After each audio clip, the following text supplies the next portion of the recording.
Primary শিক্ষক নিয়োগের এক নোটিফিকেশন নিয়ে রাজ্য প্রাথমিক শিক্ষা পর্ষদের বিরুদ্ধে সরব হলেন মালদার 2022 সালের প্রাইমারি চাকরি প্রার্থীরা। দাবি জানালেন নোটিফিকেশন প্রত্যাহারের দাবি মতো নোটিফিকেশন প্রত্যাহার না করা হলে সুপ্রিম কোর্টে মামলা করার হুঁশিয়ারি দিলেন চাকরি প্রার্থীরা। তাই মামলায় যাওয়ার আগে সোমবার মালদা চাকরি প্রার্থীরা মালদা টাউন হলের সামনে জমায়েত হয়ে তারা সই সাবুত সংগ্রহ করেন। পরে এক চাকরি প্রার্থী সংবাদ মাধ্যমের মুখোমুখি হয়ে বলেন, আমরা 2022 প্রাইমারি রিক্রুটমেন্ট প্রসেসে অংশগ্রহণ করেছিলাম। বোর্ড আমাদেরকে অ্যাপ্লিকেশন করিয়ে ইন্টারভিউয়ে ডেকেছিল এবং ভেরিফিকেশনে ডেকেছিল।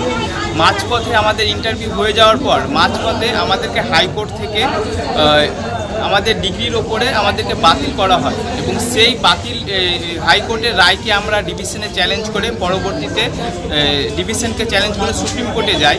সেই সুপ্রিম কোর্টে আমাদের SLP কেস নম্বর 19139/2024 সেই Kaushik Das versus state of West Bengal, সেই কেসে আমাদের প্রায় 1233 জন অ্যাপ্লিকেন্ট ছিলেন এবং আমরা পরবর্তী সুপ্রিম কোর্টে কেস লড়াই করার পর আমাদেরকে 4 এপ্রিল 2025 তারিখে সুপ্রিম কোর্ট থেকে অর্ডার দেয় যতজন পিটিশনার আছে তাদেরকে প্রত্যেককে আমাদেরকে 90 দিনের মধ্যে অ্যাপয়েন্টমেন্ট করতে হবে। আচ্ছা, সেই রায়ের ডেটের অনুযায়ী 60 দিন যখন হয় তখন বোর্ড আমাদেরকে নোটিশ করে আমাদেরকে ভেরিফিকেশান করার জন্য। সেই ভেরিফিকেশানের লিস্ট অফ টেস্টিমোনিয়াল বা ডকুমেন্টস দিয়েছে। যেসব ডকুমেন্টসগুলো চাওয়া হয়েছে 1 থেকে 12 পর্যন্ত, তার মধ্যে 60% ডকুমেন্টসই আমাদের পক্ষে দেওয়া সম্ভব নয়। যেমন এখানে চেয়েছে যে TET pass certificate 1 or before 10/8/2017 আগে।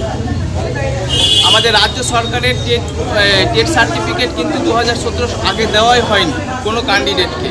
তারপর আমাদের ইন সার্ভিস হওয়ার জন্য অ্যাপয়েন্টমেন্ট লেটার সার্টিফিকেট ইস্যু করতে বলছে স্কুল অথরিটির কাছে। NOC cum school recognized of West Bengal এর কাছ থেকে চেয়েছে। স্যালারি স্টেটমেন্ট চেয়েছে। আমরা তো সব 2000, 4000, 5000 স্যালারিতে আমরা কাজ করি প্রাইভেট স্কুল। আমরা কি করে সেই স্যালারি স্টেটমেন্ট, ব্যাঙ্ক স্টেটমেন্ট দেবো, যেটা আমাদের পক্ষে সম্ভব নয়। এবং হচ্ছে আমাদের 2017 সালের আগে 6 মাসের ব্যাঙ্ক স্টেটমেন্ট চেয়েছে। সেও ব্যাঙ্ক ম্যানেজার কাছ থেকে ওটাকে অ্যাপ্রুভাল করিয়ে নিয়ে আসতে বলেছে, সাইন করিয়ে নিয়ে আসতে বলেছে এবং PF এর ডিটেলস চেয়েছে। আমরা এই অস্থায়ী কর্মী, প্রাইভেট সংস্থার কর্মী, আমাদের পক্ষে PF এর কাজ করা আমাদের পক্ষে সম্ভব নয় এবং স্যালারি স্টেটমেন্ট দেওয়াও সম্ভব নয়। তার উপরে আমাদের ডিগ্রি হচ্ছে আগস্ট 2017 থেকে 31 মার্চ 2019 পর্যন্ত আমাদের কোর্স ডিউরেশন। আমাদেরকে সার্টিফাইড করা হয় তার কোর্স ডিউরেশনের পরবর্তী ডেটে, কিন্তু আমাদের কাছে এমন একটা ডেট দেওয়া হয়েছে 1/4/2019 ডেট দেওয়া হয়েছে, যে ডেটে আমাদের সার্টিফাইড ইস্যুই হয়নি। তাহলে আমরা সেখানে আমাদের মার্কসের সার্টিফিকেট কী করে দেখাবো? এরকম বিভিন্ন ধরনের এমনভাবে চাওয়া হয়েছে, ভেরিফিকেশানে ডাকা হয়েছে কি আমরা ভেরিফিকেশানে গেলে রিজেক্টেড হয়ে যাব, আর যদি না যায় তাহলে আমাদেরকে অ্যাবসেন্ট করা হবে। একটা চক্রান্ত করে এরকম নোটিফিকেশান বের করা হয়েছে এবং এই নোটিফিকেশানের ওপরে আমাদের কোনো প্রার্থী সন্তুষ্ট নাই। তাই আমরা আমাদের সুপ্রিম কোর্টে আবার যাচ্ছি কন্টেম্প্ট মামলা করতে এবং সেই নোটিফিকেশানের ওপরে স্টে নিয়ে আসতে। সারা বাংলা তৃণমূল শিক্ষাবন্ধু সমিতি মালদা জেলা কমিটির বার্ষিক সাধারণ সভা হয়ে গেল সোমবার। এদিন এই সভা অনুষ্ঠিত হয় মালদা কলেজের সেমিনার হলে। উপস্থিত ছিলেন সারা বাংলা তৃণমূল শিক্ষাবন্ধু সমিতির রাজ্য সভাপতি দেবব্রত সরকার, ইংরেজবাজার ব্লক তৃণমূলের সভানেত্রী প্রতিভা সিং সহ সংগঠনের একাধিক জেলা নেতৃত্ব। এদিনের এই সভায় গৌরবঙ্গ বিশ্ববিদ্যালয় সহ মালদা জেলার বিভিন্ন কলেজের তৃণমূল শিক্ষাবন্ধু সমিতির সদস্যরা অংশগ্রহণ করেন।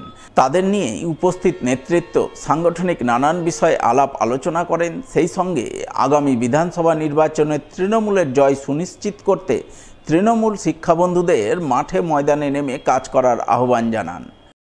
আসন্ন 2026 বিধানসভা ভোটকে মাথায় রেখে দলকে আরও শক্তিশালী করে তুলতে মালদা জেলার গৌরবঙ্গ অধীনস্থ সমস্ত কলেজ এবং গৌরবঙ্গ বিশ্ববিদ্যালয়ের সারা বাংলা তৃণমূল শিক্ষাকর্মীদেরকে নিয়ে আজকে এক বার্ষিক সাধারণ সভার আয়োজন করা হয়েছে। মূল লক্ষ্য হচ্ছে আসন্ন বিধানসভা ভোটে দলকে আরও অধিক সংখ্যক মাত্রায় সিট পাইয়ে নিয়ে জয়ের লক্ষ্যে নিয়ে যাওয়াই হচ্ছে আজকে আমাদের এই বার্ষিক সাধারণ সভার মূল উদ্দেশ্য।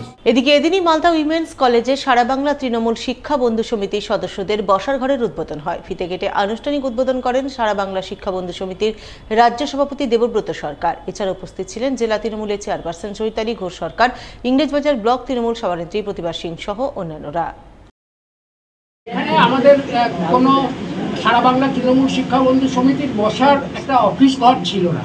এটা আমি প্রিন্সিপাল সাহেবাকে এবং একই সঙ্গে আমাদের যারা এখানকার নেতৃত্ব, সর্বোচ্চ নেতৃত্ব যারা এই কলেজের এখানে জিএস ছিলেন এবং এখান থেকে যাদের রাজনৈতিক হাতে খড়ি, তাদের উপস্থিতিতে এবং তাদের ঐকান্তিক চেষ্টায় এরকম একটা বসার ঘর এখানকার আমাদের শিক্ষাবন্ধু সমিতির সদস্যরা যে পেলেন, আমি কৃতজ্ঞতা জানাচ্ছি প্রিন্সিপালের কাছে, নেতৃত্বের কাছে এবং আমার সারা বাংলার যে সমস্ত কর্মী বন্ধু এখানে উপস্থিত আছেন, যাদের জন্যই এটা হলো। এখানে থেকে তারা কলেজের সার্বিক উন্নয়নে প্রত্যক্ষভাবে অংশগ্রহণ করার জন্য এবং ছাত্রছাত্রীদেরকে সাহায্য করার জন্য এবং শিক্ষাকে এগিয়ে নিয়ে যাওয়ার জন্য সর্বতভাবে চেষ্টা করি। এই উদ্দেশ্যেই আমাদের আজকে এই বসার।